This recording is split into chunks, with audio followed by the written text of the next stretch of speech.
औज़ुबिल्लाहिमिनश्शैतानिर्रजीम बिस्मिल्लाहिर्रहमानिर्रहीम। अस्सलाम वालेकुम। कैसे हैं आप? उम्मीद है आप खैरियत से होंगे। अल्लाह पाक से दुआ है कि अल्लाह पाक हम सब मुसलमानों को अपनी अमान में रखे। इस दुआ के साथ आज का लेक्चर टॉपिक है, बहुत ही अहम टॉपिक है, ग्रामर पोर्शन से लिया गया टॉपिक है जी, जुमले की इक़साम। आज हम देखेंगे कि जुमले की एक सिंपल जुमले की कितने इक़साम होते हैं, कितनी किस्म का जुमला होता है, और ये इक़साम जो है छोटी क्लासेस में बच्चों को करवाई जाती हैं, जिनका जानना हम सब के लिए बहुत ज़रूरी है जी। जुमले की इक़साम, पहले तो ये देखते हैं कि जुमला क्या होता है। जुमला जी हम एक मुकम्मल सेंटेंस, एक मुकम्मल हरूफ़ तहज्जी से बना हुआ एक फ़िक्रा जो जिसमें बात मुकम्मल हो जाए उसको जुमला कहा जाता है। तो उसकी 3 इक़साम हैं। उस जुमले को 3 हिस्सों में डिवाइड किया गया है, तक़सीम किया गया है। उसकी इक़साम को 3 हिस्सों में तक़सीम किया गया है कि कितने किस्म के जुमले होते हैं। ये जुमले जो हैं हमारी रोज़मर्रा बोल चाल में 3 किस्म के होते हैं, और इसमें पहला जुमला जो होता है वो मस्बत जुमला होता है। ये देखें, प्लस का साइन मैंने लगा दिया है। और दूसरा जुमला जो होता है वो मनफी जुमले होते हैं, ये माइनस का साइन लगाया है।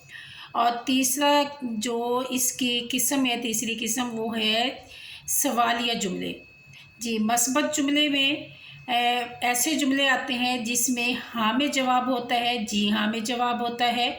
और मनफी जुमले में जिसमें नहीं होता है, और सवालिया में कोई सवाल पूछा गया होता है जी। हम इन तीनों को बारी बारी देखेंगे।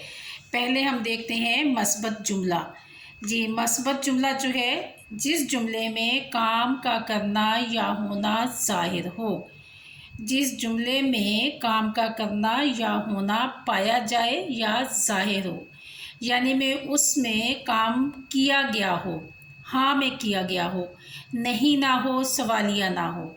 जैसे मिसालें हैं, मैंने खाना खाया है। अब ये देखें, इसमें यस है, मैंने खाना खाया है। दूसरी मिसाल देखें, मैं सोती हूँ। यस, मैं सोती हूँ। जी, मैं सोती हूँ। अब ये भी जी में आंसर है, हाँ है, इसमें काम किया गया है। और तीसरी मिसाल देखें, मैं नमाज़ पढ़ती हूँ। ये भी काम किया गया है, इसमें इनकार नहीं है, इसमें सवाल नहीं है, तो ये भी मस्बत जुमला है। और उसके बाद देखें, हमने चीज़ें जमा की, तो ये भी मस्बत जुमला है।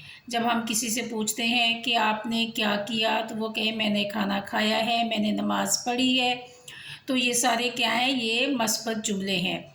मैं स्कूल जाती हूँ, मैं काम करती हूँ, जिसमें भी करती हूँ, खाती हूँ, हाँ में जवाब आ जाए तो वो तमाम जुमले जो हैं वो मस्बत जुमले होते हैं। दूसरी किस्म को हम देखते हैं जी। दूसरी इसकी किस्म है मनफी जुमले। जुमले की कौन सी किस्म है? मनफी जुमले, यानी कि जिसमें ना हो, नहीं हो, नफ़ी की गई हो। मनफी जो है नफ़ी से निकला है, जिसका मतलब है ना, नहीं होना, ना होना जी, इनकार करना किसी काम से। जिस जुमले में, इसकी तारीफ़ को हम देखते हैं, जिस जुमले में काम का करना या होना ना पाया जाए। मिसाल के तौर पर, मैंने खाना नहीं खाया, मैं स्कूल नहीं गई। अब देखें, पहले जुमले में भी नहीं है, दूसरे में भी नहीं है, तो इसका मतलब है ये मनफी जुमला है। मैंने नमाज नहीं पढ़ी, मैंने होमवर्क नहीं किया, मैं बाज़ार नहीं गई, तो ये तमाम जो जुमले हैं ये मनफी जुमले कहलाएंगे।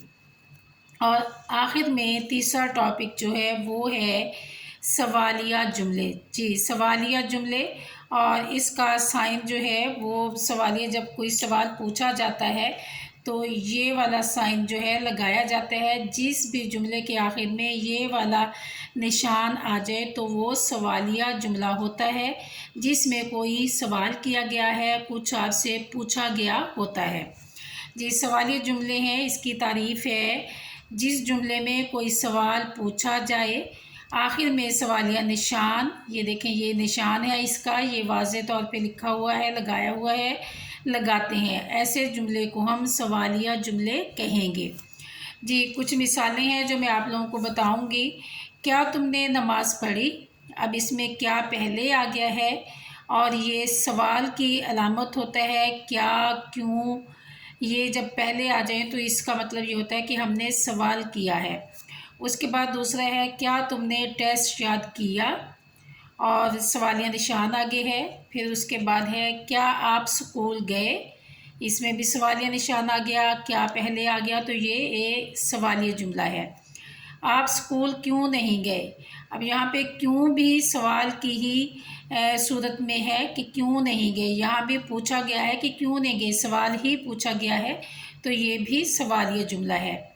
اس کے بعد ہے کیا آپ نے کھانا کھایا، اب یہ دیکھیں یہاں بھی سوالیہ ہے، کیا پہلے آ گیا تو اس کا مطلب ہے یہ بھی سوالیہ جملہ ہے۔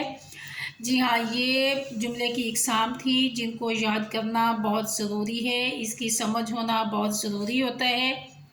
یہ ابتدائی کلاسز کے لیکچرز ہیں، چھوٹی کلاسز میں 3، 4، 5 کلاسز کے لیکچرز ہیں جن کا جاننا بچوں کے لیے بہت ضروری ہوتا ہے، اور بچوں کو یاد کروانا بھی ضروری ہوتا ہے، بچوں کو پہچان کرانی ضروری ہوتی ہے کہ مثبت جملے کون سے ہوتے ہیں، منفی کون سے ہوتے ہیں، اور سوالیہ جملے کون سے ہوتے ہیں، کیونکہ بڑی کلاسز میں جا کر پھر انہی 3 پوائنٹ سے ہی آگے جملے، بڑے جو جملے بنائے جاتے ہیں انہی 3 پوائنٹس کا ان میں استعمال کیا جاتا ہے۔ اس لیے اگر بچوں کو ابتدائی کلاسز میں یہ باتیں سمجھائی جائیں گی تو بڑی کلاسز میں جا کر بچوں کے لیے مشکل نہیں ہوتی، جملے کی بناوٹ، جملے کو لکھنا بچوں کے لیے آسان ہو جاتا ہے۔ اس لیے ان باتوں پر، ان پوائنٹس پر توجہ دینے ابتدائی کلاسز میں بہت ضروری ہے۔ مجھے امید ہے کہ آپ میرے ان چھوٹے چھوٹے لیکچرز سے بہت زیادہ فائدہ اٹھانے کی کوشش کر رہے ہوں گے، اور میں آگے بھی کوشش کروں گی کہ میں اسی طرح کے آپ لوگوں کو لیکچر دوں جن سے آپ لوگ اپنے بچوں کو زیادہ سے زیادہ بتا سکیں، ان کو فائدہ حاصل ہو۔ اللہ حافظ۔